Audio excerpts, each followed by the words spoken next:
I think we all know Leonardo DiCaprio, right? Oscar winner, environmental activist, and one of Hollywood's biggest heartthrobs, dating models half his age and starring in some of the greatest films of our time. Apart from these, however, Leo is still a mystery, living a private life, sailing on yachts with billionaires like Jeff Bezos and somehow avoiding scandals. No marriages, no kids, no messy divorces, no public meltdowns. So, how does he always get away with it? For 30 years, Leo has walked the tightrope of fame in a way almost no one else has. Think about it. Tom Cruise had his reputation clouded by Scientology. Johnny Depp became the centerpiece of courtroom dramas. Brad Pitt, another 90s golden boy, is still entangled in ugly legal battles with Angelina Jolie. And Will Smith stunned the world with one slap that shattered his image forever. But Leo has remained untouchable. Unusual for a Hollywood star, right? From the very beginning, DiCaprio was different. He didn't explode onto the scene through controversy or an industry machine forcing him down our throats. He came up through small commercials, sitcoms, and slowly worked his way into the Hollywood spotlight. His first major breakthrough was What's Eating Gilbert Grape, where his performance as a disabled teenager was so good it earned him his first Oscar nomination. Most young actors would have let the attention swallow them whole, but Leo stayed calm, as if he knew the long game mattered more than the moment. And then came the film that turned him into a global phenomenon overnight, Titanic. DiCaprio turned into Leo, a single name that carried the weight of global obsession. Practically overnight, he went from a respected young actor to the face plastered on the bedroom walls of millions. Teenagers cried over him, magazines labeled him the reluctant Romeo, and Hollywood realized it had found its new heartthrob. Yet even at the height of hysteria, DiCaprio seemed strangely indifferent to it all. He didn't lean into the fame machine, didn't chase the spotlight, and didn't let the tidal wave of attention define him. Instead, he allowed the frenzy to swirl around him while he quietly built the foundation of a career that would outlast almost everyone else from that era. But here's where DiCaprio's genius really shows. Back in 1998, right after Titanic made him the biggest star on the planet, 17 magazine called him the reluctant Romeo. A casting director said, "He's one of those young men who doesn't want to be a movie star. He really wants to be known for his acting, not for his looks." Kate Winslet called him the world's most beautiful-looking man, but yet he doesn't think that he's gorgeous. This wasn't just publicity spin, this became the blueprint for his entire career. He genuinely seemed to hate being famous for being famous, and that disinterest became his greatest weapon. Because while other teen heartthrobs faded away, DiCaprio built a filmography that's essentially perfect. Since Titanic came out almost 30 years ago, he's acted in 22 movies, and there's not one true bomb among them. Not one. Catch Me If You Can, The Departed, Gangs of New York, The Wolf of Wall Street, Django Unchained, The Revenant. Once Upon a Time in Hollywood, every single one is either critically acclaimed, commercially successful, or both. And he did this by being extremely selective about directors. 6 movies with Martin Scorsese, 2 with Quentin Tarantino, 2 with Baz Luhrmann, 1 each with Spielberg, Nolan, and Paul Thomas Anderson. He wasn't just acting in movies, he was curating a canon, building a reputation as a serious artist who only worked on prestige projects. And there's something else brilliant about his role choices. He started playing morally compromised characters, con artists, cheaters, sometimes outright villains, a slave owner in Django, a delusional scientist who cheats on his wife and don't look up. These aren't heroes, and playing them so convincingly creates this psychological shield. It's like the performance separates the art from the artist so completely that we stop asking uncomfortable questions about his real life. And there are uncomfortable questions. Let's talk about the Leo 25 rule. For 30 years, Leonardo DiCaprio has been dating women in their mid-20s while he's aged into his 50s.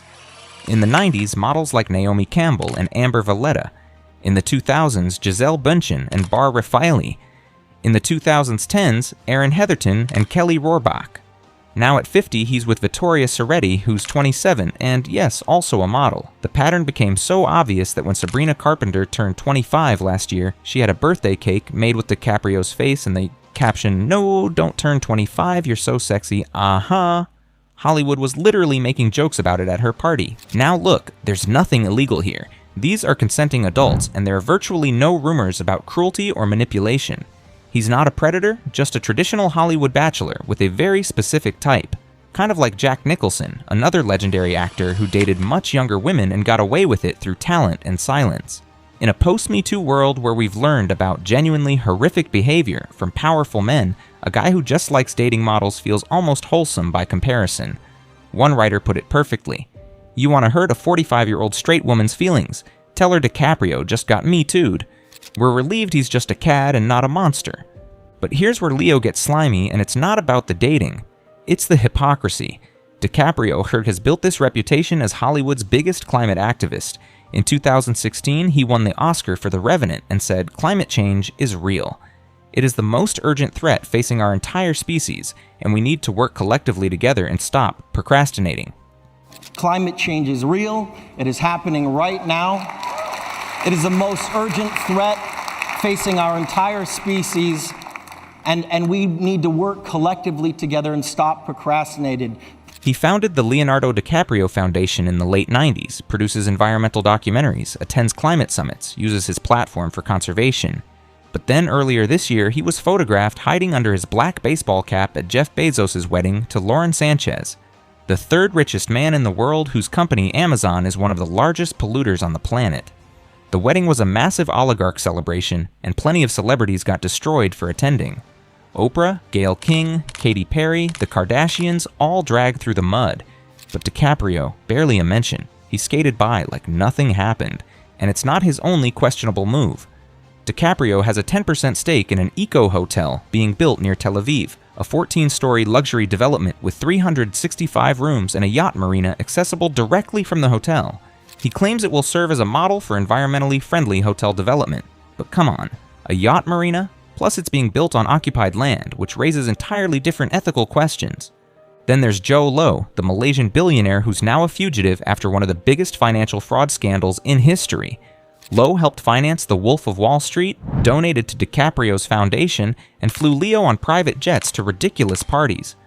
One New Year's Eve, Low flew DiCaprio between Australia and Las Vegas so he could celebrate 2 New Years in one night. When authorities investigated Low for embezzling billions, DiCaprio had to testify that Low planned to donate millions to Obama's 2012 campaign, which is wildly illegal. Yet even being connected to an international criminal didn't damage his reputation. He testified, returned some gifts, and moved on. Here's the pattern. DiCaprio lectures about climate change while vacationing on super yachts with billionaires. He invests in eco-hotels with yacht marinas. He hangs out with fugitive criminals, and none of it sticks. Meanwhile, women celebrities at that Bezos wedding got roasted. Female celebrity is held accountable in ways male celebrity simply isn't, and DiCaprio is the perfect example of that double standard. So how does he get away with it? I think it's a perfect storm of factors. First, he's strategically invisible. No social media whatsoever. No Twitter, Instagram, podcast, nothing. When he does press, it's focused on his movies, and he spends most of that time highlighting his co-stars. Remember all those interviews with Lily Gladstone for Killers of the Flower Moon? Classic Leo, deflecting attention.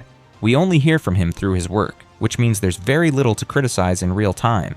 Second, the work is undeniable. His latest movie, One Battle After Another, is getting rave reviews. The Atlantic called him a perfect vessel, who's still plausible as the youthful action hero but also loaded with pathos and expert comic timing. When the performances are this strong, it's hard to stay mad.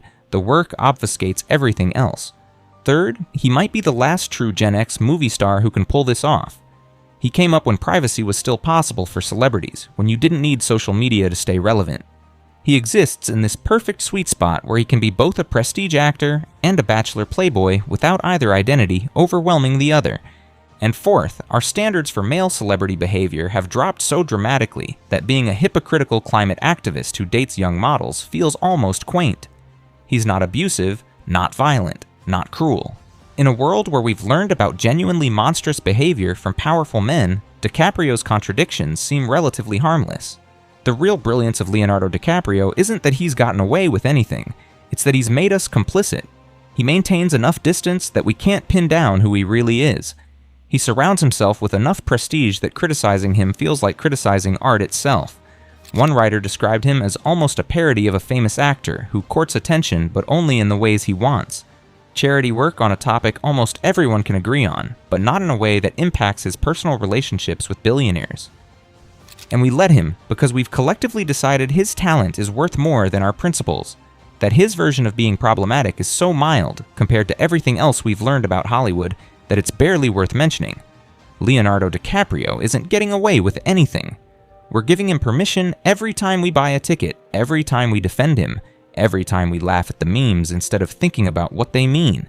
Maybe that's the most Leonardo DiCaprio thing of all. He's been playing this version of himself so convincingly that we've forgotten to ask which parts are real and which parts are just another character he's perfecting. That's how you get away with it. You make the performance so good that nobody wants to see what's behind it.